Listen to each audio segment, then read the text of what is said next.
Bom, em primeiro lugar, assim, agradecer a presença de todos, né? Meu nome é Pablo, eu sou analista de projetos aqui no Funbil, sou da equipe da gerência do Floresta Viva. Aqui comigo está o Vinícius e o Rodolfo, que também são da equipe. É, A ideia hoje é a gente falar sobre o edital Floresta Viva Pantanal, né, que tem o objetivo de restauração ecológica no bioma do Pantanal, tirar as dúvidas sobre eles, qualquer dúvida que vocês possam ter. Durante a apresentação, fazer uns combinados rápidos, né? Durante a apresentação, não deixar o microfone fechado. Caso tenha alguma dúvida durante a fala, pode jogar no chat. Um pouquinho no meio da apresentação, a gente tem um espaço para tirar dúvidas, então aí vocês podem abrir o microfone e também pedir esse esclarecimento. É uma ideia de ser uma troca mesmo entre a gente, para que não tenha dúvida do processo de submissão do edital e também as dúvidas relacionadas aos seus aspectos técnicos. Então, uma ideia de uma troca mesmo para a gente conseguir seguir e ter boas propostas. Bom, falar rapidamente aqui do Floresta Viva. Floresta Viva ele é uma iniciativa, né, que foi lançada pelo BNDES em 2021, com o objetivo de realizar investimentos estratégicos na restauração dos biomas brasileiros, né? É, esses investimentos eles são feitos com a junção de recursos do BNDES, de instituições apoiadoras.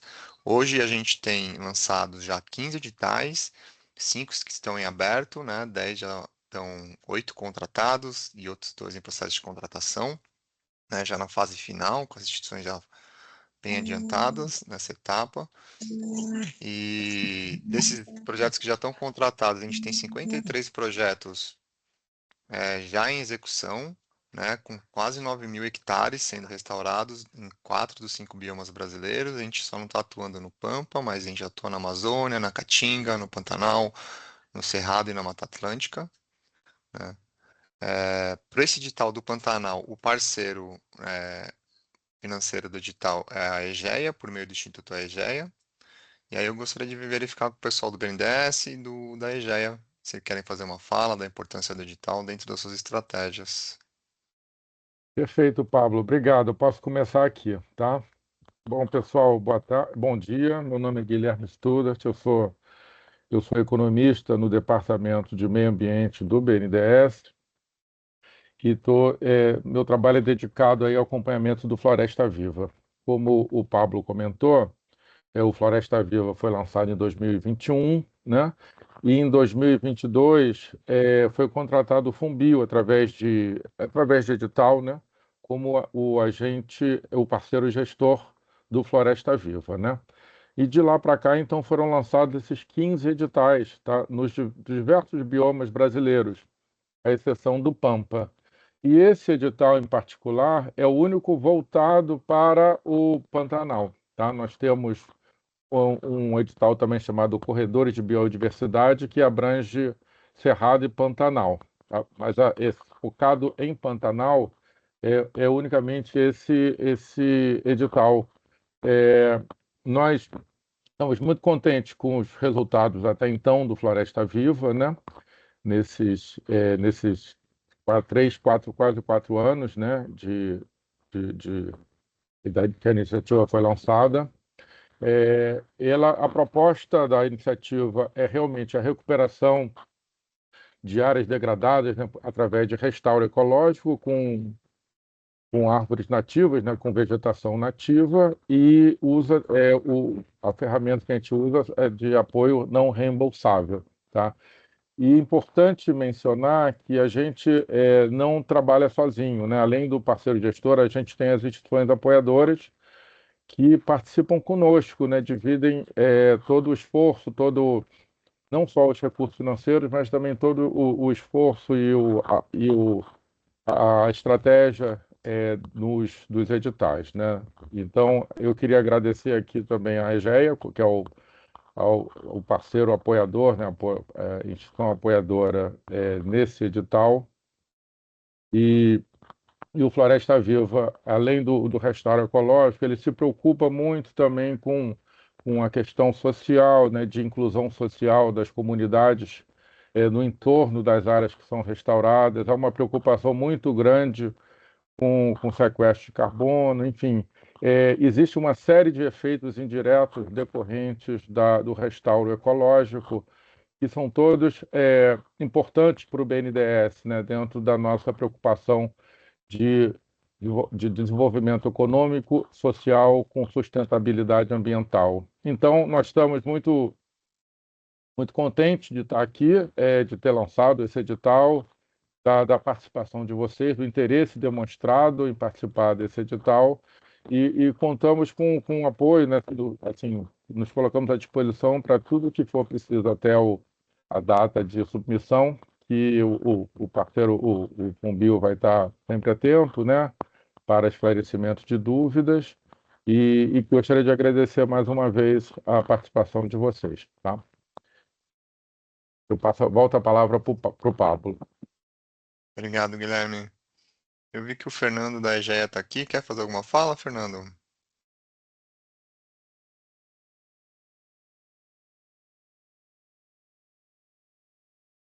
Oi, Pablo, vocês me ouvem? Eu tô com um probleminha aqui Sim, no áudio. Só sim, peguei o finalzinho. escutamos. A ideia é se você se falar um pouquinho da importância desse edital para a estratégia da EGEA, do Instituto EGEA. Se quiser fazer uma fala, fica à vontade. Perfeito. Bom, a Egeia, né, a gente está localizado, a gente hoje, né, atende 35 milhões de pessoas, né, com serviços de abastecimento de água e esgotamento sanitário. Basicamente, o Floresta Viva, né, a gente fala muito aqui dentro da empresa em resiliência hídrica, né? Algumas das nossas concessões, inclusive, têm sofrido muito, né, com mudanças climáticas, diminuição de vazões dos rios, né, e dentro dessa estratégia de resiliência hídrica está, né, a restauração, né, dos biomas, né, especificamente aí uma das regiões, né, abrangidas pelo edital, que é o Cabeceiras do Pantanal, né, a gente tem situações de escassez hídrica muito forte em algumas dessas cidades. Então, dentro aí dessa estratégia, o Floresta Viva ele veio ali como uma ótima ferramenta, né, para a gente estimular essas restaurações, né, e lógico, né, na nossa visão, né, existe toda uma questão de biodiversidade, mas também de segurança hídrica, né. E a gente tem ali alguns experimentos também do passado, principalmente na bacia do Guariroba, em Campo Grande, que a gente viu o quanto a gente consegue quantificar, inclusive, né, essa melhoria hídrica, né, dentro de bacias que são preservadas, né, que tem ali conservação do solo, que tem restauração de APPs. E então, assim, a gente já teve uma experiência muito positiva. Logicamente que não é algo da noite para o dia, né? A gente está falando ali de projetos de mais de décadas, né? Então, para atingir resultado, mas a gente tem que pensar no longo prazo. Obrigado, Fernando. Acho que é isso, né, Fernando? A restauração ela é uma solução baseada na natureza que demora um tempo para conseguir os seus resultados, né? Bom, retomando então aqui a apresentação, é, o Funbil, dentro desse, a gente tem esse arranjo, né, que é o apoio financeiro do BNDES, o parceiro financeiro que é a Instituto EGEA, e o Funbil tem um papel de parceiro gestor do Floresta Viva como um todo e nesse edital também. A gente é responsável pela organização dos processos de seleção, né, que são os editais, a contratação e o acompanhamento dos projetos e também o monitoramento para a garantia da execução dos seus resultados, né, durante a sua execução. Então, depois que contrata o projeto, a gente fica acompanhando ele até o final, a sua conclusão, né? Indo pro edital, desculpa. O objetivo desse edital é selecionar projetos de restauração ecológica no bioma Pantanal e nas suas áreas de influência, né? A gente também vai entrar um pouquinho na área de abrangência aqui, né? Então, a gente tem o Pantanal, aqui em azul, né? O assoalho de influência que a gente pegou a BAP e alguns municípios que já estão um pouquinho fora da BAP, né? Que é a Bacia do Alto Paraguai, que é a área de recarga do Pantanal, mas que tem uma relação muito próxima, né? De território e também tem áreas onde tem um adensamento populacional importante para a gente ter essas áreas restauradas e ter o fornecimento de água garantido para essas populações, né? Está distribuído em dois estados, a área de abrangência, né, que é o Mato Grosso e o Mato Grosso do Sul, e a gente tem uma lista de 87 municípios contemplados, né? Então, áreas dentro desse território são elegíveis para restauração, né? A gente tem até a transição de biomas, a gente tem o Cerrado, a Amazônia, Pantanal, então, mesmo estando em outro bioma, a gente entende que tem influência nessa área de recarga do Pantanal. Quais são as premissas e as áreas elegíveis para restauração nesse edital, né? A gente tem uma premissa básica, né, para todas as áreas do projeto do Floresta Viva, né, que são restauração com espécies nativas, né, usar as espécies nativas locais, tiver espécie ameaçada, colocar na lista, espécie endêmica, mas também são permitidos o uso de espécies exóticas agrícolas não invasoras, né? E aí é super importante ter esse viés não invasor, né, para que ela entre na área e saia, né? Porque aí, quando a gente pensa nessa possibilidade, pensando nas técnicas de restauração produtiva, né? Como os sistemas agrocerratenses, sistemas agroflorestais, cada realidade tem a sua técnica, e aí a gente, no processo, às vezes, de chegar na área, combater um fator de degradação, se usa essas espécies de adubação verde, às vezes até uma espécie agrícola que vai ser retirada em algum ciclo anual, para poder gerar esse manejo produtivo inicial, mas depois que essa espécie vá saindo do sistema e vá ficando as espécies as espécies nativas, né, de sombreamento ou de ocupação do solo, né, no caso de sistemas agrosserratenses. Bom, e as áreas apoiáveis para restauração são unidades de conservação de posse de domínio público, as reservas particulares de patrimônio natural. Também são elegíveis, né, áreas de APP e reserva legal em imóveis rurais de até 4 módulos fiscais e também assentamento de reforma agrária. Então, nessas duas categorias de imóveis, né, que é imóveis de 4 módulos fiscais, até 4 módulos fiscais e a de assentamento de reforma agrária, somente a PP reserva legal. Imóveis rurais com mais de 4 módulos fiscais, eles não são elegíveis para restauração dentro do Floresta Viva. Mesmo que ele esteja dentro de uma APA, por exemplo, né, porque aí é uma sobreposição, tem uma unidade de conservação, mas que tem uma propriedade privada dentro. Se esse imóvel estiver dentro de uma APA, se ele tiver mais de 4 módulos fiscais, ele não é elegível. Territórios quilombolas e de outros povos e comunidades tradicionais são áreas elegíveis para restauração e as terras indígenas também, mas considerando apenas aquelas que já foram demarcadas e reconhecidas os seus limites pela FUNAI. E aí, nesses territórios, terras indígenas, territórios quilombolas, qualquer área dentro do perímetro é permitida a restauração, não tem uma limitação de estar na beira de rio, topo de morro, né? Pode ser qualquer área que precise de restauração.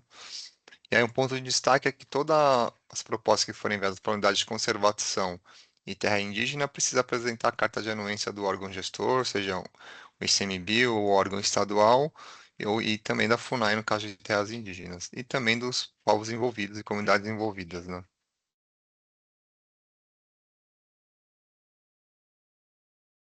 Eita, parou de...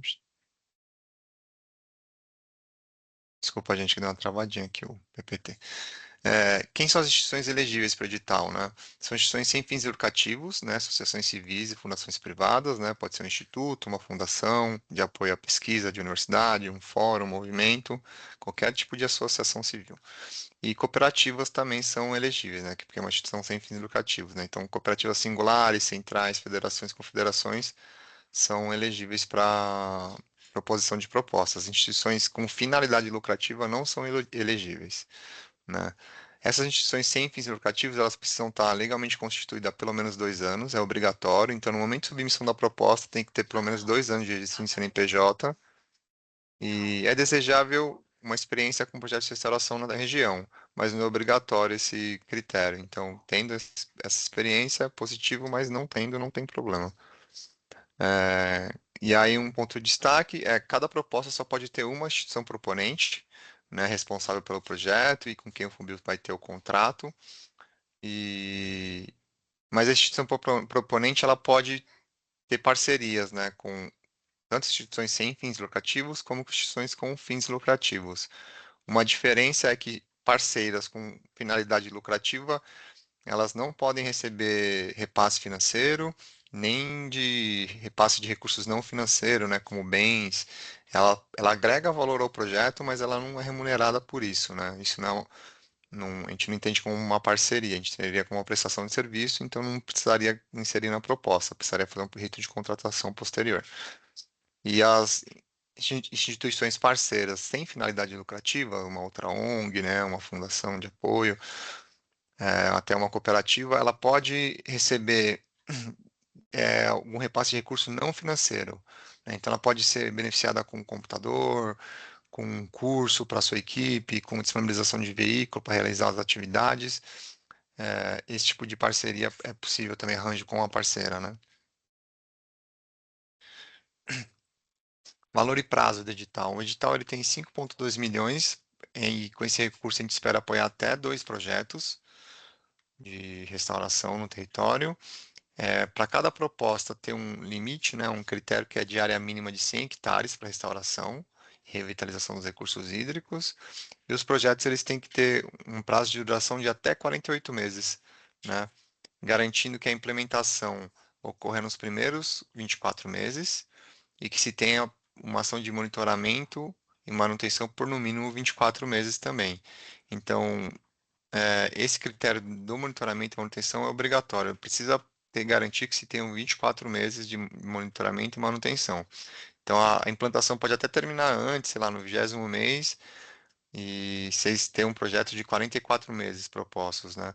Porque aí você tem a implantação finalizando no 20º mês, mais 24 meses de monitoramento. Mas a gente recomenda usar todo o tempo que tem disponível do período máximo de contratação para poder ter uma ação de monitoramento e manutenção mais longeva. E aí, eu queria fazer uma pausa, ver se alguém já tem alguma dúvida, algum esclarecimento. Pode ser sobre esses pontos que a gente já falou, pode ser pontos que não foram abordados ainda. Pode ficar à vontade de perguntar, abrir o microfone ou mandar no chat.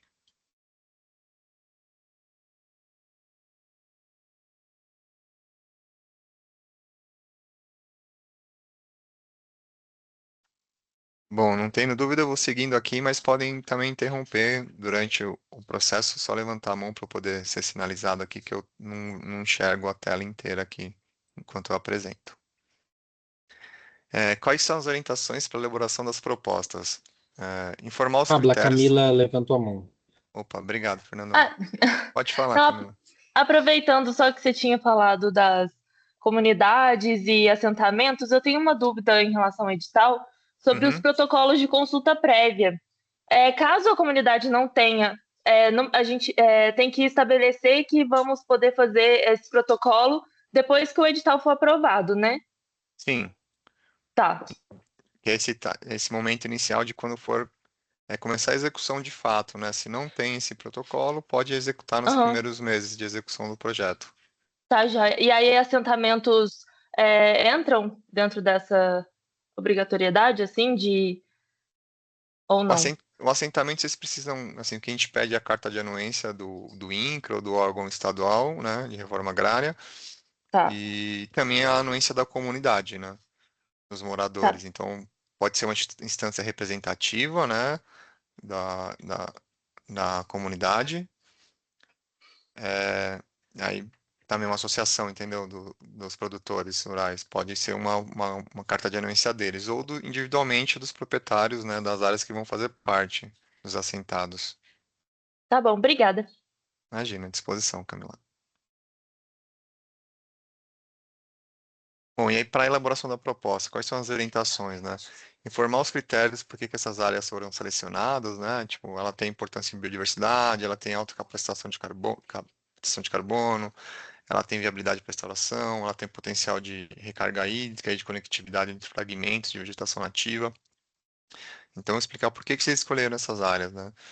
Apresentar uma previsão da área a ser restaurada, né? Então, é preciso mandar mapas, né? E os dados geográficos, né? Das áreas. E a gente pede sempre que possível enviar os shapefiles dessas áreas também, né? Os arquivos SHP, porque a gente possa entender onde estão esses polígonos, né? E aí, relacionado a isso, né, com a previsão, tem uma planilha de dados geográficos que a gente pede para preencher ela. Mais para frente eu vou mostrar onde ela está localizada. Também para, quando for pensar na elaboração da proposta, descrever qual que é o histórico e o fator de degradação atual da área. Então, se a área era um pasto, hoje é um pasto abandonado, se o fator de degradação são braquiárias, né? Isso é importante falar como é que está esse histórico como que a área está hoje. A gente sempre incentiva que as propostas sejam elaboradas por locais que já tenham na proximidade alguns esforços de restauração, pensando já na dinâmica da cadeia da restauração, de uma forma a fomentar e fortalecer ela, entendendo que também isso facilita a logística, fornecimento de insumos, né, e abaixando o custo. E todas as propostas submetidas, elas precisam ter pelo menos as seguintes etapas previstas, né, que é o mapeamento diagnóstico da área para elaboração do plano de restauração, vou falar um pouco dele mais para frente, articulação local e mobilização de parceiros, que entre esse ponto que a Camila perguntou, né? Um terceiro item que é preparo das áreas e implementação das técnicas de restauração, precisa ter previsto também essa etapa, manutenção e monitoramento e fortalecimento da cadeia produtiva como última etapa, né? Então, essas etapas são mínimas que a gente espera de cada proposta. E aí, sobre o plano de restauração. Para todo projeto que for selecionado, a gente pede um plano de restauração, o Funbil disponibiliza um modelo que é adotado para todo o Floresta Viva, e ele é adaptado para cada bioma e ecossistema. Esse plano de restauração, ele é elaborado e apresentado nos primeiros 6 meses de execução do projeto.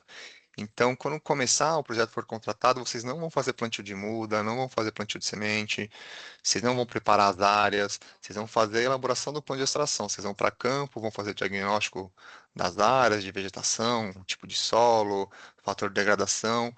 A partir disso, vocês vão propor as diretrizes para a restauração, quais são as técnicas mais adequadas a partir desse diagnóstico, né? E aí esse plano vocês enviam para o Funbil analisa o plano, pede alguns ajustes, eventualmente. Se o plano tiver ok nessa primeira leitura do funil, a gente caminha para o núcleo gestor do edital, que é uma instância responsável por todas as deliberações do edital, que é composto por Funbil, a EGEA e o BNDES. E aí, esse plano de restauração ele é aprovado lá dentro, né, pelas suas partes técnicas que analisam. A partir dessa aprovação, pode implementar em campo, né? O plano ele precisa ser elaborado por uma equipe técnica responsável, precisa ter uma RT, uma anotação de responsabilidade técnica, e precisa envolver os atores locais também que serão impactados pelo projeto, né? Tanto positivo quanto negativamente. Caso a equipe não tenha alguém qualificado, né, que possa emitir uma RT, como engenheiro agrônomo, florestal ou biólogo, pode prever a contratação de uma prestação de serviço específica para isso no projeto, ou pode pensar também a incorporação de um membro, de um profissional na equipe com esse perfil. Aí pode prever lá uma pessoa que vai ser contratada no quadro de equipe, vocês colocam que é alguém que vai ser contratado que tem esse perfil, né? Um ponto importante, não pode restaurar onde já tem obrigação legal vigente. Então, se tem uma imposição de um termo de ajustamento de conduta, qualquer outro imposição jurídica que faça com que a área seja restaurada, não pode ter direcionamento de recursos de edital para esses polígonos, né? E aí no plano de restauração também vocês vão precisar indicar onde estão as comunidades afetadas, como que acessa as áreas, tem um detalhamento que é compartilhado no momento da contratação. O ponto aqui vocês precisam prever isso no projeto hoje, né? Isso precisa estar claro para vocês nesse momento de elaboração de proposta. A implementação do plano de restauração. Como eu disse, ela só pode ser feita após a aprovação pelo núcleo gestor, né? Quando pensar as técnicas, pensar uma relação de custo-benefício, né, entre as técnicas, de uma forma que a gente consegue alcançar uma escala maior usando alternativas de baixo custo sempre que possível, né? E aí esse ponto das espécies a gente já conversou lá no passado, né? E aí uma questão importante, assim, né? Por mais que nos primeiros 6 meses vocês não possam iniciar a implantação da restauração de fato, vocês podem organizar a cadeia, né? Então, se o projeto prevê construção de viveiro, é, fortalecimento de grupos de rede de coletores, de sementes, isso já pode ser feito em paralelo no início, né? Então você já pode começar a estruturar os viveiros, começar a produzir as mudas, começar a aquisição de insumo. Esse tipo de coisa pode ser feito em paralelo no início da execução do projeto. O que não pode, de fato, é começar a implantação sem a aprovação do plano de restauração.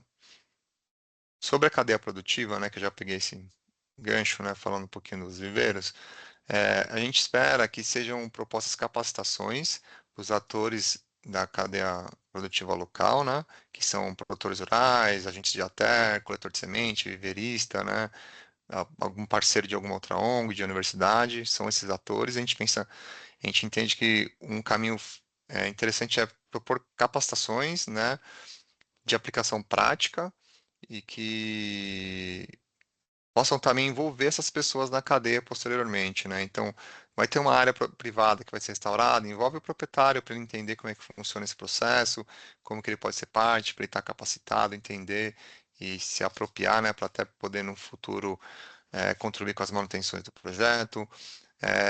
Pensar, vai ter alguma capacitação sobre coleta de semente, já pensa em envolver essas pessoas, né, que vão participar da capacitação para fornecer semente, ou de viveirismo, envolver essas pessoas para fornecerem mudas para o projeto, né? A ideia é que esse fortalecimento da cadeia dinamize e estruture uma cadeia sólida na região, né? A gente vê com grande potencial de crescimento da restauração no Brasil hoje, né? Então, ter essas cadeias sólidas nos territórios ajuda a gente a lidar com essa demanda de restauração alta que a gente tem. E manutenção e monitoramento, né? Mínimo de 2 anos de ações de manutenção e monitoramento, né? São necessários indicadores de restauração. Então, quando pensar o plano de restauração, e já na proposta da para trazer isso no quadro de indicadores, quais são os indicadores de restauração que vocês vão adotar e os valores mínimos a serem atingidos ao longo do projeto, né? Isso daí, os valores mínimos a gente já espera um pouco mais para o plano de restauração de fato, né? Porque aí precisa de um diagnóstico, entender onde vai entrar. Mas os indicadores já dá para ter uma ideia inicial, caso vocês tenham ideia, já pode colocar. Um ponto importante desses indicadores, o edital estabelece 3 indicadores mínimos, né? Então vocês precisam pelo menos prever esses três, que é a porcentagem do solo com cobertura de vegetação nativa, densidade de indivíduos nativos regenerantes por hectare e o número de espécies nativas regenerantes, absoluta, né? Então, esses indicadores já precisam estar previstos, eles são obrigatórios, mas podem ter indicadores adicionais conforme as técnicas que vocês propuserem para a restauração. É, e aí, pensando também na permanência dos resultados, né, alcançados, a gente sempre incentiva que sejam pensadas parcerias, né, às vezes com universidade, com proprietários rurais, para que se tenha as ações de manutenção após a finalização do projeto. A gente entende que 48 meses é o suficiente para deixar a área num ponto de restauração que ela consiga se restabelecer a partir daí, mas a gente entende que ela não está de fato restaurada com seus serviços ecossistêmicos restabelecidos. Então é importante que as propostas tenham essa visão de longo prazo, né, de como que elas vão poder garantir essa permanência das ações de restauração ao longo de após os 48 meses. Aí, em relação aos prazos e etapas do edital, né? O edital ele foi lançado na COP em 18 de novembro. A gente tem hoje essa primeira reunião de esclarecimento de dúvidas. É, até o prazo final de esclarecimento de dúvida via portal, que é no dia 20 de fevereiro, a gente vai ter outra reunião de dúvidas online. A gente vai disponibilizar para vocês um formulário online, vai ser divulgado nos canais do Funbil, né? É enviado um mailing para quem está cadastrado no portal de chamadas para essa segunda reunião de dúvidas.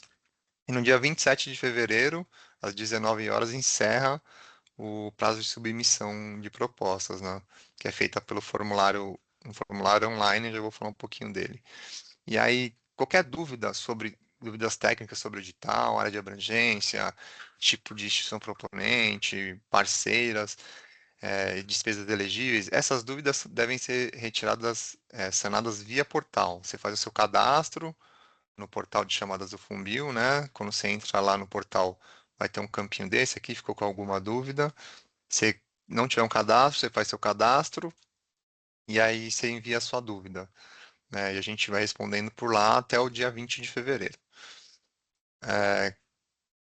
Quem tiver dúvidas sobre a plataforma de submissão de propostas, né, quando entrar lá na plataforma para fazer a inscrição, começar a fazer o detalhamento lá da proposta, ou tiver alguma dificuldade, a plataforma está com algum bug momentâneo, manda e-mail para o Floresta Viva, né, que é esse endereço, florestaviva@funbil.org.br. Porque esse canal ele não fecha, né, até o momento de submissão de proposta, ele é um canal de comunicação permanente, então se tiverem dificuldade às 18 horas do dia 27 de fevereiro vai ter alguém online acompanhando esse processo de submissão e podendo ajudar vocês e dando algum suporte necessário. Então sempre qualquer dificuldade com a plataforma manda por e-mail. É mais ágil, a gente consegue mover também as áreas, né, necessárias para sanar a dúvida de vocês.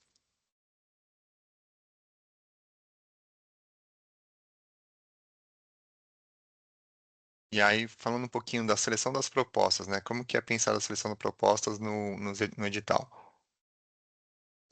Ela é feita em 2 etapas.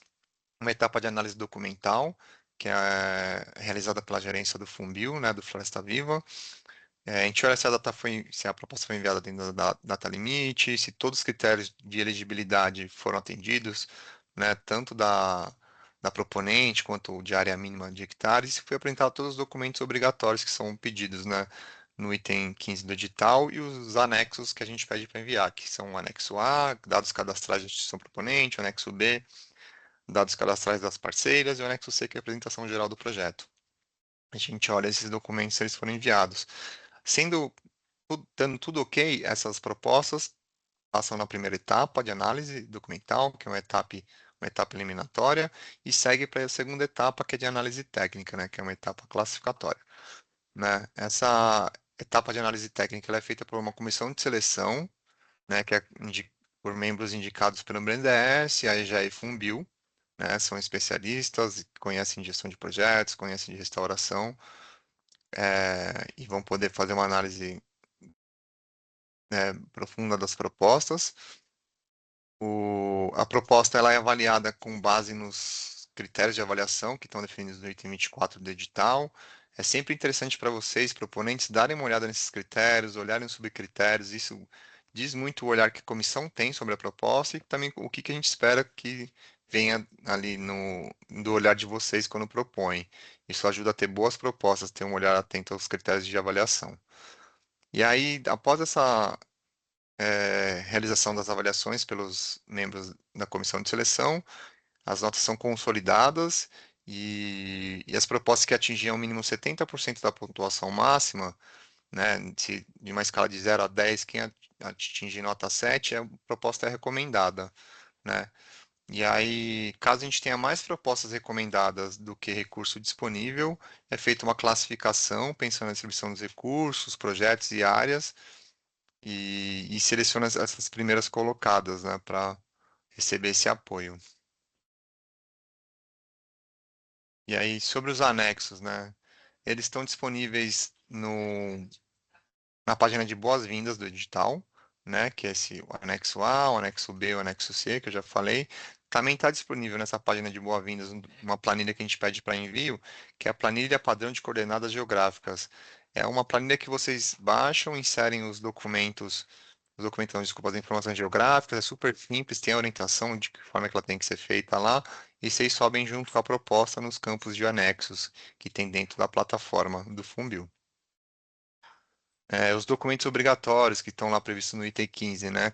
O CNPJ da instituição, Estatuto Social vigente, registrado em cartório, ata de eleição e posse da diretoria em exercício, também registrado em cartório, documentos pessoais dos representantes legais, e aí são todos aqueles que estão previstos no estatuto, né? Se é uma pessoa, se são 3 pessoas, tem que ser 3 pessoas, se são 6 pessoas, tem que mandar das 6 pessoas, né? É importante também apresentar a comprovação de experiência da instituição proponente e da sua equipe de implantação do projeto, né? Isso está detalhado no item 8, mas ele é pedido dentro da plataforma também e nos anexos A e C, então precisa preencher lá. Um documento que é pedido também são as demonstrações financeiras dos últimos 3 anos. Não é o fluxo de caixa, de entrada e saída de recursos, é toda a demonstração financeira completa, né? Esse documento também é solicitado, obrigatório. E tem um formulário de apreciação institucional, ele está disponível para download dentro do item 6.3 do passo 6, lá na submissão de propostas. E vocês fazem um download dele e preenche e depois sobe ele na plataforma de volta. Um ponto importante sobre esse formulário, ele é uma ferramenta do Funbil para entender o nível de desenvolvimento das instituições que estão solicitando apoio, né, via edital, e ele é mais para a gente entender mesmo esse perfil da instituição. Ele não é eliminatório, ele não é classificatório, ele não pontua nos critérios de seleção. Ele é mais para o Funbil entender quem que é a instituição que vai ser apoiada, que tipo de acompanhamento a gente tem que ter inicialmente, se é de perto, se a gente pode ficar mais tranquilo, ficar um pouco mais distante inicialmente. Então, fiquem tranquilos qualquer resultado que dê. Se der um resultado incipiente, se der um resultado baixo, podem ficar tranquilos que isso não impacta na contratação do projeto, que a gente olha a qualidade técnica da proposta. E em relação ao processo de submissão de propostas, quem já submeteu projetos para o Funbil no passado, a gente recebia esses projetos via um formulário do Google online, que tinha um preenchimento, vocês subiam os arquivos online, e aí ficava disponibilizado até o fechamento do edital. A gente depois fechava o formulário e fazia essa análise dos documentos. O Funbil deu um passo no sentido de facilitar o processo de submissão e organizar de uma maneira que ficasse bom para os proponentes, né, esse processo de submissão e também ficasse mais transparente para os apoiadores. A gente desenvolveu uma plataforma de submissão online, é o portal de chamadas do Funbil. Lá estão disponíveis todos os editais do Funbil que estão em aberto, as chamadas de editais, né? O Floresta Viva está com 5 editais abertos. Vocês que estão nesse território próximo do Pantanal, né? Tem mais um edital que está no território também, então vocês dão uma olhada lá, ver se faz sentido para vocês. Mas falando aqui do Pantanal, a gente tem, quando você entrar lá, vai ter esse cardzinho do Pantanal. Vocês podem clicar em Saiba Mais e vai cair numa outra página. Vocês podem clicar diretamente em Submeter Proposta, que vai abrir essa página que a gente tem aqui à direita, que é a página de entrar, né? Caso você não tenha cadastro, tem um espacinho aqui embaixo para você realizar seu cadastro, nome, e-mail, CPF, vocês fazem esse cadastro é importante para submeter a proposta, e esse cadastro é importante para fazer perguntas. Sem eles, vocês não conseguem acessar essa área, né? E aí, acessando ele, vocês vão ter acesso à página interna de submissão de propostas. Ela tem esses 6 passos iniciais, né? O primeiro passo, vocês começam a preencher o nome do projeto, ele vai liberando. Então, o prazo estimado aqui está bloqueado. Quando você escreve o nome do projeto, ele libera o prazo estimado, você insere o prazo estimado. Aí vocês vão preenchendo a informação e eles vão liberando os passos. Tem uma série de tutoriais dentro da plataforma, de forma a agilizar o processo de submissão. Tem os pontos com informações aqui, assim, né? Por exemplo, você clica em informações, ele explica o que se espera desse passo. Estão sendo preparados vídeos também para facilitar esse esclarecimento em relação aos passos, eles devem estar disponíveis em breve. E aí cada passo vai liberando o outro. Alguns passos já são liberados independentemente do preenchimento dos anteriores. Mas alguns passos, por exemplo, o 6, que é onde tem alguns documentos para download, ele só é liberado depois que preenche totalmente o passo 1. Então, e o passo, por exemplo, programa financeiro, ele só fica disponível para preencher quando você preencher o programa físico. Então, alguns são amarrados e a gente só consegue preencher quando tiver preenchido o passo anterior. Então, vocês vão preenchendo o passo. Então, minha sugestão é, para preencher o passo 1, já faça preenchimento lá no anexo C, né, da sua proposta, e depois você meio que passa limpo ela para cá, né, para esses passos 1 e 2, e isso daí vai facilitando a sua estrutura do projeto. Vai ter um campo para você fazer um upload também do documento. E se você fez a pausa, ali, poxa, precisei parar, como é que faz para salvar? O sistema salva automaticamente, né? Então, se você está escrevendo, acabou a energia, caiu a internet, até o momento que você estava escrevendo, ele salva, fica disponível ali para você poder, quando retornar onde o passo que você parou. Caso você precisou sair, vai voltar no dia seguinte, 2 dias depois, quando você entrar, você vai estar nessa área do parceiro, né? E aí você vai colocar lá no seu campo editar proposta. Aqui você pode estar escrevendo proposta em 2 editais, vai estar os 2 editais disponíveis aqui. Aí você clica lá e clica em editar proposta e ele volta no seu processo de submissão de propostas. E bom, era isso, pessoal, sobre os pontos. A gente falei um pouco assim de cada ponto do edital, né? A ideia era ter esse olhar mais geral, um overview de cada item que é previsto no edital e falar um pouquinho do processo de submissão de chamadas. E aí, se alguém tiver dúvida, pode ficar à vontade de levantar a mão, de abrir o microfone para falar. Aproveitar esse momento aqui final da reunião para a gente dirimir qualquer dúvida de vocês.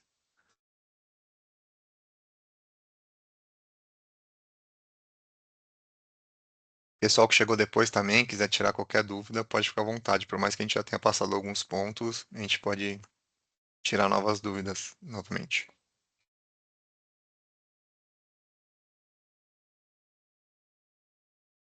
Tem uma pergunta aqui da Meire no chat, né? Ah, o Vinícius já Isso, respondeu, né? isso. Boa, Ela Vinícius. perguntou onde que acha os anexos, né, para baixar. Uhum. Vocês conseguem acessar ali no portal clicando em Saiba Mais, e aí só de digitar ali na busca, né, barra boas-vindas, vocês conseguem acessar. Isso, exato. Às vezes não abre, né, a página, Vinícius, mas é só digitar que vai aparecer. Isso. É, Sobre um Excel, eu lembrei de uma coisa aqui no passo, o cronograma financeiro, a gente tem aqui disponível no cronograma financeiro para download a página um segundo.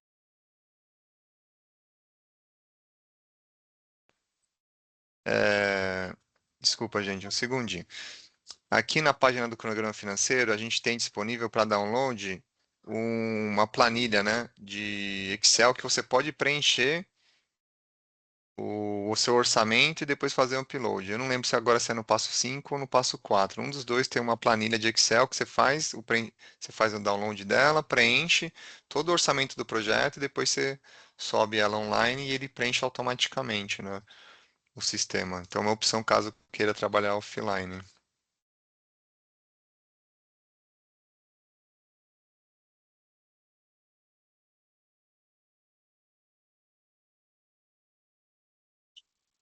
Camila? Eu tenho uma dúvida que é técnica. Eu posso perguntar aqui ou eu mando Claro. na. Não, É aqui que é para tirar surgiu. qualquer dúvida, para Tá evitar bom. de acionar o canal lá. É que surgiu uma dúvida em relação. É que tá no edital que é 20% pode ser plantio total, né? Plantio de. E os outros 80% é regeneração natural. Aí, por exemplo, a restauração produtiva, ela tem que estar dentro desses 20% que está estabelecido como limite de plantio direto. Tá legal, Camila. Legal que você trouxe essa dúvida. Ela apareceu em algumas outras reuniões também dos outros editais. Não é um limite obrigatório esses 20%. Tá. É um olhar assim, tipo, a gente olhando os projetos de restauração ecológica e pensando um pouco em carbono, assim, né, geração de crédito de carbono, os projetos que são viáveis financeiramente pensando em carbono, eles têm até 20% de plantio total, Uhum. né? Porque é um plantio mais caro, né? Então a gente tem um investimento alto para plantio total. E o restante usando outras técnicas. Isso a gente Tá. incentiva nesse sentido, nesse olhar, mas se o projeto de vocês tiver 100% da área de plantio total, tudo bem. Pode ser 100% da área de plantio total, não tem nenhuma questão. Mas ali é só um Entendi. olhar mais, tipo, tentando fazer um equilíbrio entre técnicas, né? Custo-benefício, e geração de escala, né? Mas não tem limite, pode pôr por qualquer área. Ah, entendi. Tá bom, muito obrigada. Imagina.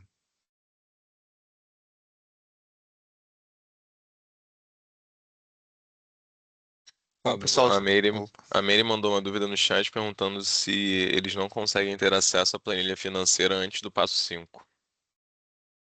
Eu imagino que você tem que preencher uns passos anteriores, Meire, assim, da estrutura, né, do orçamento ali das atividades, então tem que ir preenchendo até chegar nela.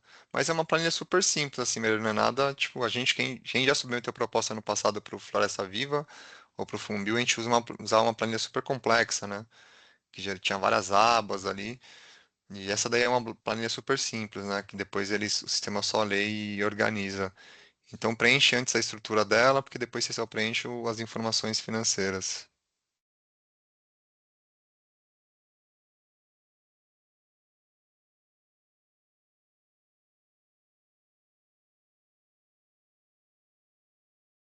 Eram complexas mesmo.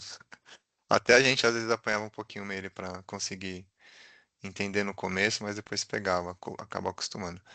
É, Bom, pessoal, se ninguém mais tiver dúvida, acho que a gente pode encerrar aqui a reunião. A reunião vai ficar disponível no canal do YouTube do Fumbil, para quem queira revisitar ela ou para quem não pôde participar poder acessar. A equipe do Floresta Viva vai estar disponível para esclarecimento de dúvidas até o encerramento final, no dia 20 de fevereiro, por meio do portal de chamadas do Fumbil. E aí, qualquer dúvida com a plataforma de submissão de propostas, vocês ficam à vontade de contatar a gente, né, pelo e-mail do Floresta Viva.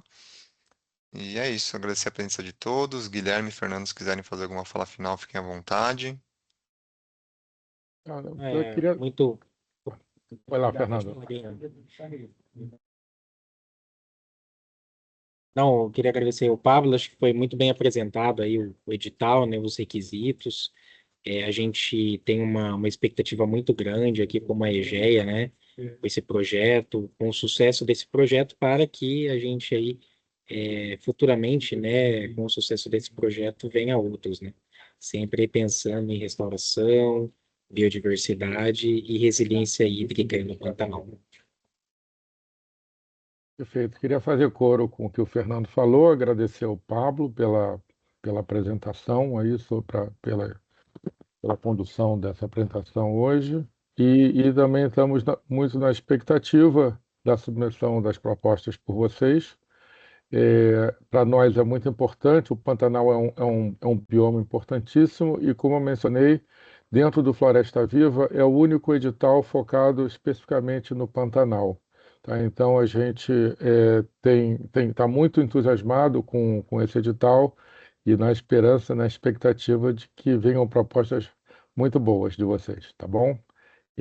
O Fumbio vai estar disponível, como o Pablo falou, para esclarecimento de dúvidas até a data do fechamento do edital. Muito obrigado. Obrigado, Fernando. Obrigado, Guilherme. E é isso, pessoal. Boa sorte a todos. Qualquer dúvida estão por aí, só acessar. E até a próxima. Boa sorte, pessoal. Boa sorte. Tchau, tchau. Obrigada. Tchau. Até mais. Tchau, gente. Obrigada. Obrigada. Obrigada.